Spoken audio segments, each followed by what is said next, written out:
Assalamualaikum sawadi.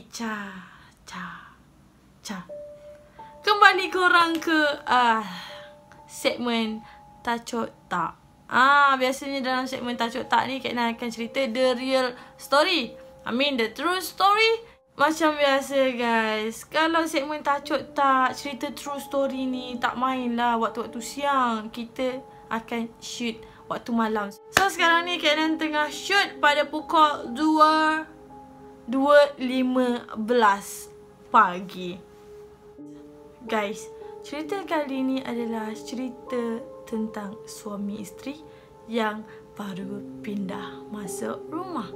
Tapi sebelum tu kita nyanyi-nyanyinya dulu.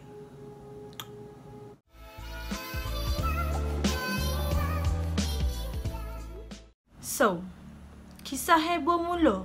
Mulut orang kampung, kisah ramai gadis cantik kek jelubur berkampung. Tiba sangat. Okay, so kisah ni berlaku pada tahun 2010 di mana kita ambil nama, bukan nama sebenar, Tasha dengan Syafiq baru berkahwin. Okay, diorang ni memang dah berkahwin, tapi Tasha masih lagi duduk dengan family dia for the half year pertama.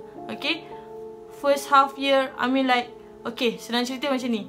Pada pertengahan tahun, bulan 4, 5, 6 macam tu, barulah si Tasha ni ikut si suaminya pindah ke Kuantan. Dan pada masa tu, suami dia ni dapat rumah, area rumah macam taman macam tu. Untuk pengetahuan korang guys, Syafiq ni, suami dia tadi tu lah, aku bagi nama Syafiq. Syafiq ni, dia adalah seorang anggota Navy. Gitu, anggota Navy ya guys. And Tasha ni guys, macam Kak Nan cakap tadi, dia sebelum ni duduk dengan family. Dan bila dia duduk ikut suami dia, itu adalah kali pertama dia duduk seorang. Kenapa Kak Nan cakap dia duduk seorang? Sebab Navy guys, Navy kalau pergi bertugas, dia bukannya pergi kerja macam pukul 9 masuk kerja, pukul 5 balik. Tak, Navy ni kalau pergi kerja, hari ni dia pergi kerja, esok dia baru balik. Jadi seharian tu si Tasha akan berseorangan di rumah. Okey, ditambahkan lagi Kak Nan nak beritahu korang, kawasan perumahan Tasha dengan Syafiq ni dia kawasan taman, and then berdekatan dengan taman permainan. And sebelah taman permainan tu hutan tebal. Okey, dekat sini mungkinlah dia nak beritahu Kak Nan yang kawasan rumah dia tu agak menyeramkan sebab hutan. Ya, hutan, siapa je tak seram kan? Hutan kan tempat, bukan tempat kita. Gitu.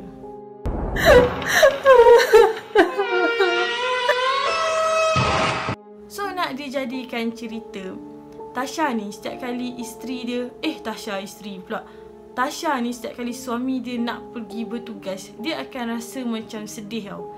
And dia pun tak tahu kenapa, dia macam nak nangis je bila suami dia berangkat ke kerja tu. Mungkinlah dia takut sorang-sorang. And tambahan lagi, dia memang tak kena ganggu guys, tapi dia ada rasa diperhatikan.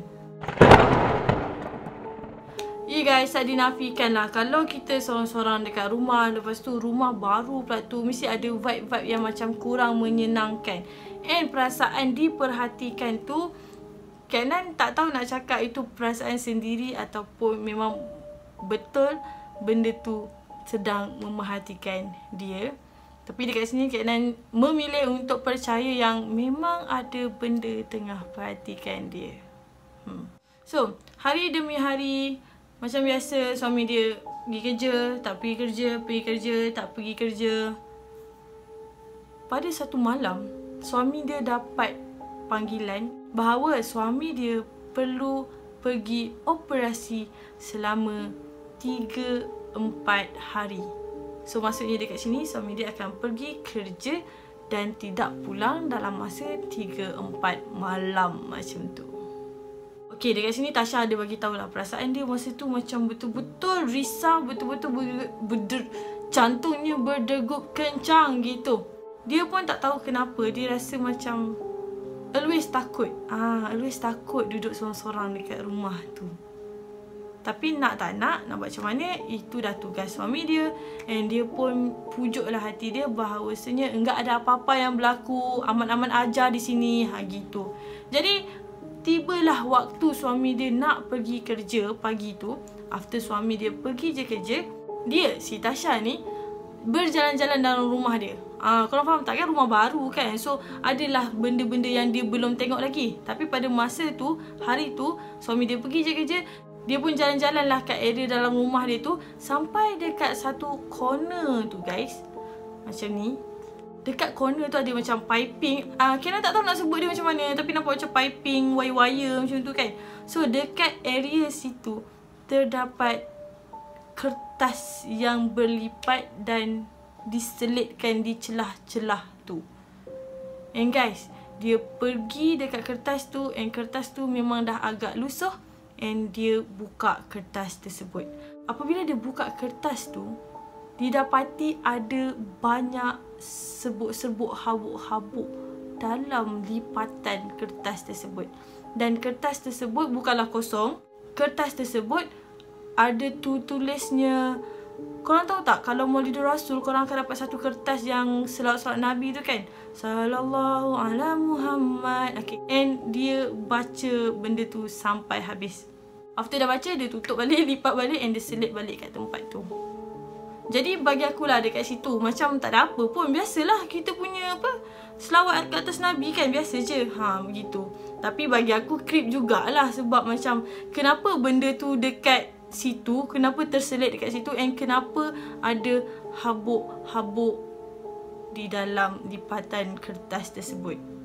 And kertas tu dia ada mention tadi dah lusuh, maksudnya entah berapa lama kertas tersebut berada dekat situ, dan atas tujuan apa pun kita tidak tahu. So, hari pertama ketiadaan suaminya. Okay, masa ni kena nak tambah sikit. Masa ni dia tak perasan ataupun tak tahu yang dia tu tengah mengandung tau. Okay. So, hari pertama tak ada apa-apa yang berlaku. Tapi waktu senja, start waktu senja je, tiba-tiba dia dah rasa lain macam tau. Dia dah rasa yang ada yang memerhatikan dia. Tapi tak apa, dia dah biasa hadap benda tu. Jadi dia just buat rutin dia macam biasa. Dia akan sembahyang maghrib, after sembahyang maghrib dia akan mengaji, and then dia akan tengok TV. Tapi disebabkan malam tu dia rasa macam lain macam, dia tak nak tengok TV. Jadi alang-alang dah masuk waktu isyak, dia pun solat isyak and then tidur. Kejap guys. Aduh.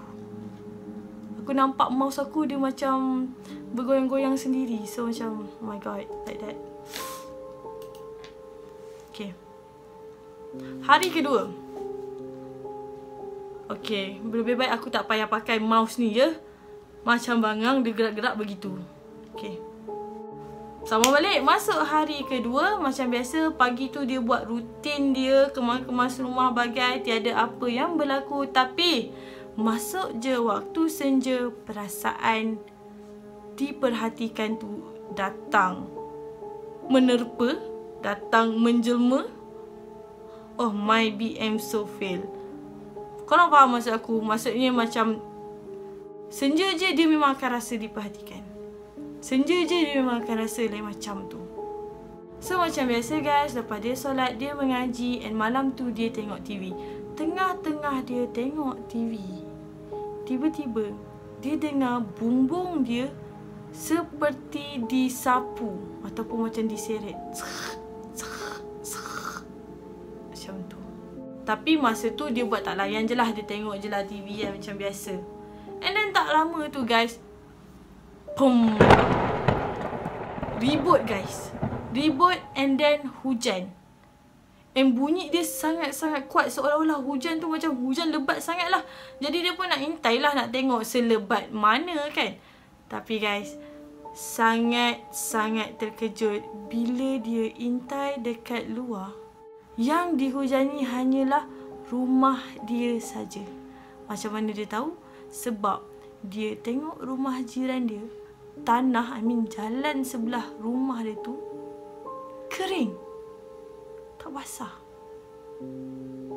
Tapi kawasan rumah dia saja yang basah. yang diturunkan hujan. Even though lampu jalan seberang jalan rumah dia tu pun kering. Kau dapat bayangkan tak? Dekat kawasan dia saja dihujani. Jujur cakap Kak Nan tak pernah dengar ataupun tak pernah hadap lagi apa yang dia hadap ni. Tapi memang seram lah kalau kita kat tempat dia. So si Tasha ni dia takut sangat sampaikan dia menggigil. And masa dia nak masuk ke bilik tu, sekali lagi dia dikejutkan dengan bunyi gedegong. And then dia beranikan diri lagi intai di luar tingkap. Tengok apa benda, accident ke apa ke. No guys, alangkah terkejutnya dia apabila dia nampak piring Astro yang gah berdiri dekat atap tu jatuh menyembah bumi. Kerja siapa tu guys korang rasa? So bila dia rasa macam ada tak logik di situ, maka dia pun berlari terus ke bilik dan kunci pintu bilik. Tiba-tiba guys, rumah dia blackout. Dan sekali lagi dia intai di luar tingkap, didapati rumah dia sahaja yang blackout, rumah jiran masih berlampu. So bila dah jadi macam tu guys, member takut lah kan. Tasha ni pun takut. Dia pun call suami dia and dia mengadu lah. Dia bagi tahu macam, abang saya takut sangat ni kan, rumah blackout apa semua bagai. And suami dia pun macam biasalah tenangkan dia pelbagai and bagi tahu dia jangan macam tu sebab suami dia risau tapi tak boleh balik sebab masih lagi dalam operasi. So suami dia just ajar dia macam mana nak on balik switch tu sebab bila dia kata rumah jiran berlampu, rumah kita je yang blackout. So suami dia anggap benda tu masalah problem dekat distribution box.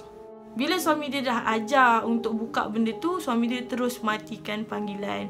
Jadi dia ni pun gagahkan diri keluar bilik, bertemankan lampu torchlight handphone, pergi ke distribution box and dia pun on switch tu, on balik. Aku tak tahulah nak twill bawah ke twill atas, aku pun tak ingat. And then masa dia dah twill tu, lampu rumah dia tu berkelip-kelip macam nak hidup tu. Klip, hidup je benda tu.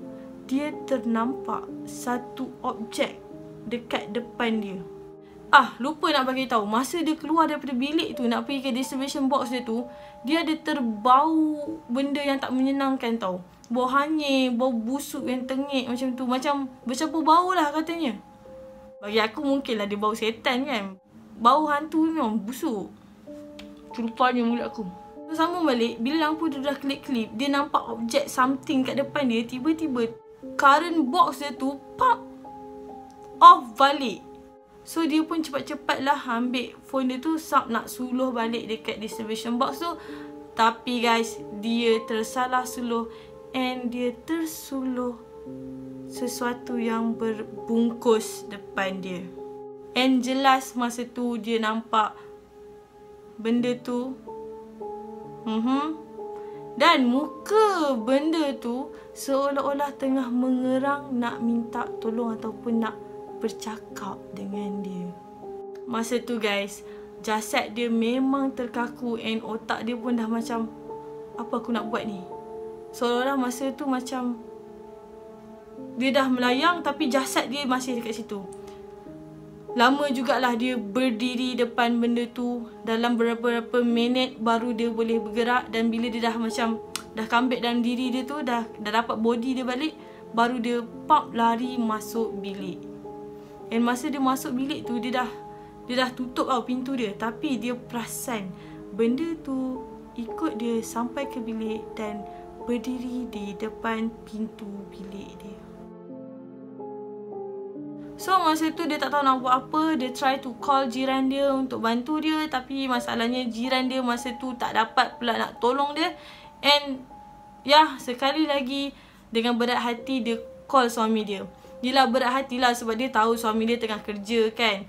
Dia merayu-rayu lah dekat suami dia macam tolonglah balik apa semua. And suami dia pun cakap elok-elok dengan dia, minta maaf lah tak dapat balik apa semua bagai. Pergi je buka switch lampu tu. Mungkin apa yang dia nampak tu hanya bayangan dia. perasaan dia saja. Mungkin suami dia cakap macam tu sebab nak tenangkan dia kan. And then dia dengan hati yang macam berat gila, nak tak nak dia kena juga pergi buka lampu tersebut. Suami dia dalam talian masih menemani dia So dia pun pergi ke distribution box dia tu. Dia nampak benda tu masih ada dekat ruang tamu, area dekat-dekat dengan dapur. Tasha ni kuat sebab walaupun dia nampak macam tu, dia cepat-cepat pergi distribution box tu. Dia onkan lampu and benda tu slowly loncat ke arah dapur. And after sampai je dekat area sinki tu, benda tu gone.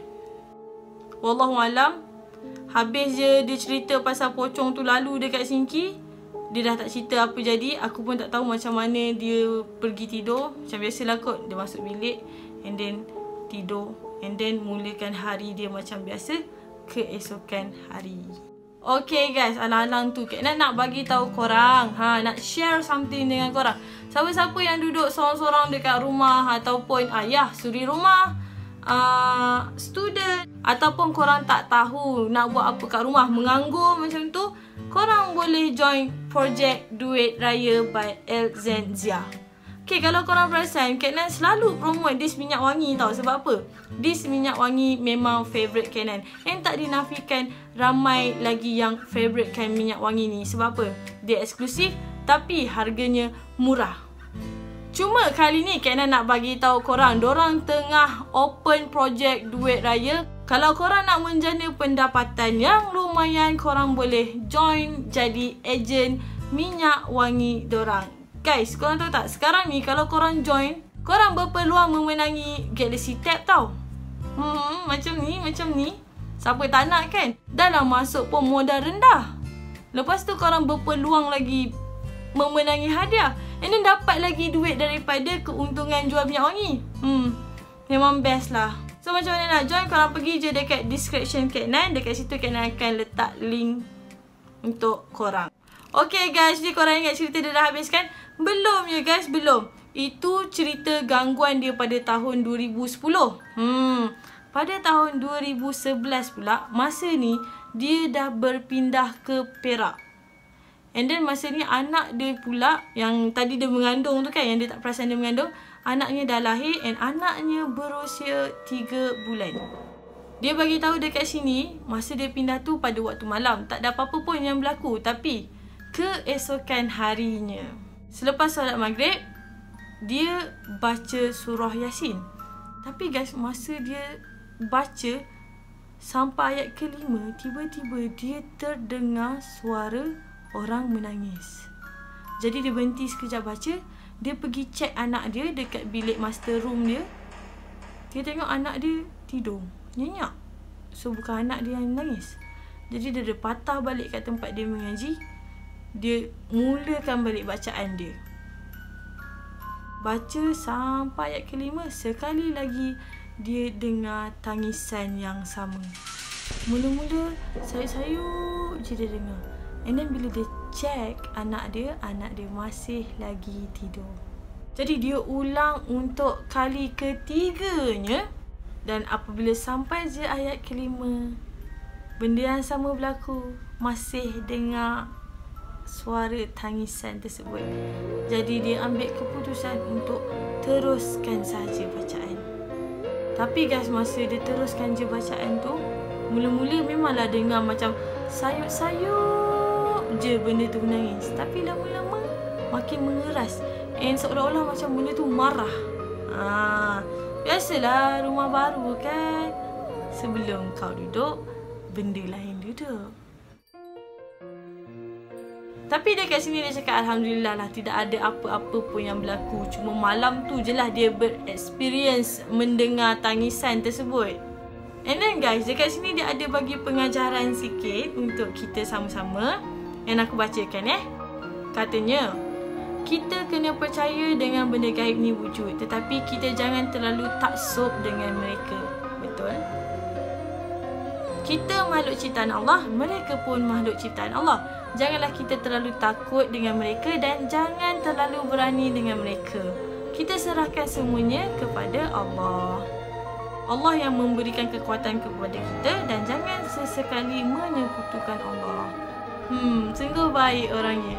Tapi guys, kalau korang nak tahulah, setelah apa yang jadi dekat dia kat Kuantan tu, semenjak itu dia pun tak tahu apa yang Allah nak tunjuk dekat dia ataupun bagi dekat dia.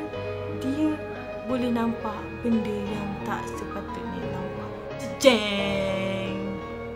Tak pasal-pasal ada mata ke 6.